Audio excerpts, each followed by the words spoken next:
మేడారం ప్రమాదాన్ని రాజకీయాలకు వాడుకోవడం సరికాదన్నారు మంత్రి సీతక్క. నిరాధార ఆరోపణలతో మనోభావాలను కించపరిస్తే ఊరుకునే ప్రసక్తే లేదన్నారు. అంగన్వాడీలకు సెల్ ఫోన్లు కొనుగోలులో అవినీతి జరిగిందని బీఆర్ఎస్ తప్పుడు ప్రచారం చేస్తోందంటూ మంత్రి సీతక్క తీవ్ర స్థాయిలో ఆగ్రహం వ్యక్తం చేశారు. నిన్న మొన్నటి నుంచి మేము ఊర్లలో ఫోన్లు పంచుతా ఉన్నాం. పాపం అంగన్వాడీ టీచర్ అమ్మలు సంతోషపడతా ఉన్నారు. మరి ప్రజలు సంతోషపడ్డా అంగన్వాడీ టీచర్లు కావచ్చు, నిరుద్యోగులు కావచ్చు, రైతులు కావచ్చు, పేదలు కావచ్చు, దళితులు కావచ్చు, గిరిజనులు కావచ్చు, బహుజనులు కావచ్చు, సంతోషపడితే కళ్ళల్లో నిప్పులు పోసుకునేది బీఆర్ఎస్ పార్టీ. ఏది ఇచ్చినా, ఏ పథకం ఇచ్చినా తప్పుడు ఆరోపణలు చేస్తారు. మనం బస్ ఫ్రీ వచ్చిన 48 గంటల్లోనే బస్ ఫ్రీ పెట్టినాం. దాని మీద దొంగ వీడియో చేసి వాళ్ళ ఇద్దరు బాల మనుషులు పోతారు, తగాదాలు పెట్టిస్తారు. తగాదాలని కొట్టుకొని మేము ఫోటో తీస్తాం, అది వీడియో పెట్టమంటారు. అట్లాంటి పెట్టించి బస్ ఫ్రీ వేస్ట్ అనేది సృష్టించారు. ఇందాక మరి వెంకట్రావు అని చెప్పిండు, బస్ ఫ్రీ మూలంగా అనేక మందికి లాభం జరుగుతుంది.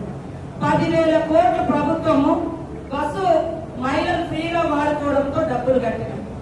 ఇవాళ కరెంట్ ఫ్రీ వస్తుంది, అది ఏం రావట్లేదు అంటాడు. బోనస్ వస్తే అది రాదంటాడు. ఈ రోజు ఫోన్ ఇస్తుంటే ఇలా సీతక్క స్కామ్ అంటున్నారు. ఏ స్కామ్ జరిగిందంటే వాడు ఏమంటాడంటే, మేము కేంద్ర ప్రభుత్వం మాకు ఇచ్చింది 11,800 రూపాయలలో మీరు ఫోన్లు కొనాలని ఇచ్చారు. మనం ఒక్కసారి టెండర్ వేస్తే ఒకటి 14,000 అయితేనే ఇస్తానొచ్చు. 14,000 ఒక ఫోన్ మేము ఇయ్యం బాబు అని మళ్ళా టెండర్ పిలుసు.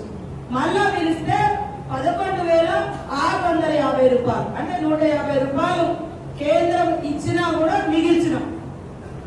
ఇదే పక్క రాష్ట్రాలలో బీజేపీ రాష్ట్రాల్లో కూడా 11,800 కొన్నారు, 700 కొన్నారు. మేము 11,650 కొంటే వాడు ఏమంటాడు, బీఆర్ఎస్ నాయకుడు, బీఆర్ఎస్ సోషల్ మీడియా 14,000 కొన్నారంట.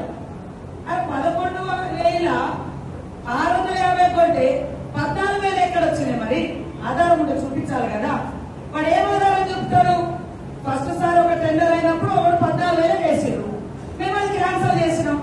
మరి క్యాన్సల్ చేసి చూపిస్తలేడు ఇక్కడ. మరి నేను ఇచ్చింది 11,650 అయితే 14,000 దొంగ లెక్క చెప్పి అవినీతి సీతక్క అని మాట్లాడు. చెప్పు తెగుద్ది, తప్పుడు మాటలు మాట్లాడితే చెప్పు తెగుతుంది. ఇవాళ టెండర్ వేసింది కూడా నా శాఖ కాదు, నేను కాదు, ఒక థర్డ్ పార్టీకి ఇచ్చినాం. టీజీటీఎస్ టెక్నికల్ మన తెలంగాణ టెక్నికల్ సర్వీస్ కార్పొరేషన్ వాళ్ళకి ఇచ్చినాం. అందులో కేంద్రం ఇచ్చిన ప్రతి గైడ్ లైన్స్ అమలు చేసినాం. ఇవాళ ఒక మట్టి ఇట్లా చల్లితే మనం రుద్దుకోవాలి. ఇప్పుడు చూడు.